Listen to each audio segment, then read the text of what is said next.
bring in our special guest for a wee bit of a discussion.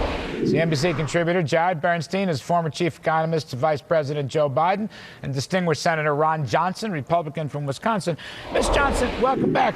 You know, I look at this poll. 70% in the poll say 30% or less. That's their tax rate. And President Obama, if he has his way, would move the top tax rate on small businesses and successful earners to 44%. Now, what does the poll know that the White House doesn't? Well, actually, they asked the poll question the right way. And I've seen this for years, Larry. When you ask the American people, how much should government take out of any American's paycheck, it's amazing. A very large majority, 60 to 70% of Americans, come back and say somewhere around 20%. People are fair, and they realize, you know, it's just not fair for the government to take more than 20% out of any worker's pay, the fruit of their labor. And I think that explains the poll pretty easily.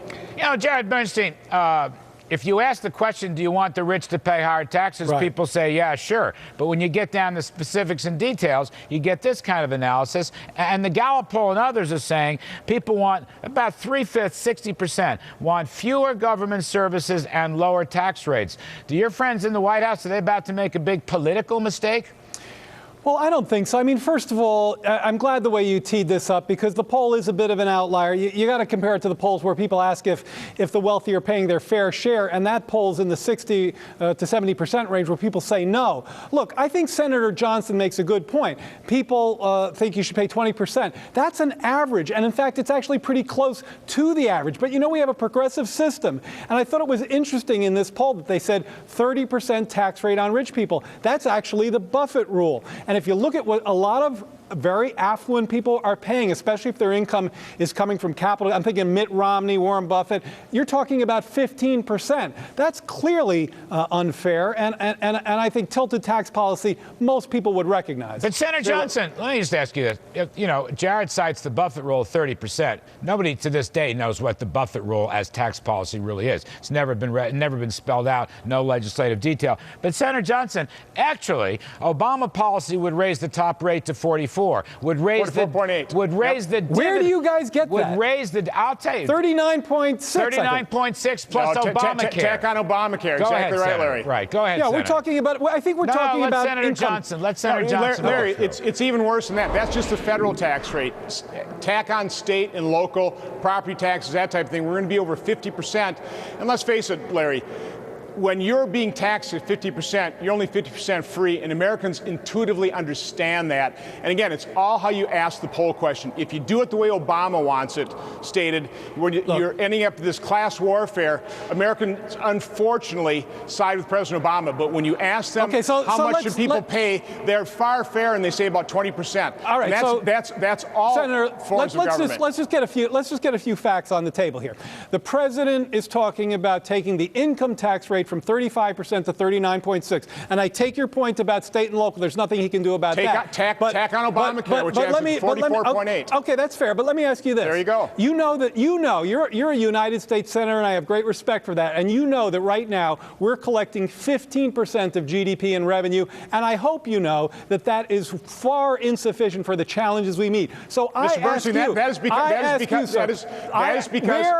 if you want to tax everybody at 20%, where do you, first of all, you're going to have massive tax increases on low-income people and middle-class people. I'm out here in St. Louis at the Livable Lives Conference. I'm telling you, there are squeezed people in the middle and at the bottom. Where are you going to get the revenue you need?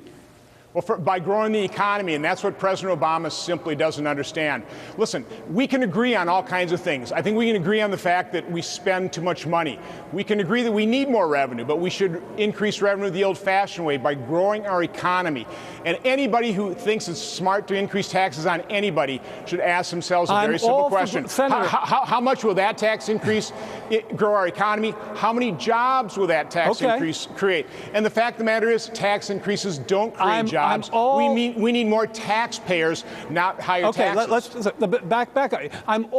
We're all for growing the economy, especially Larry. There you go. Good. But the problem is your policies aren't growing the economy. With respect, hold on, sir. Okay, we're all for growing the economy.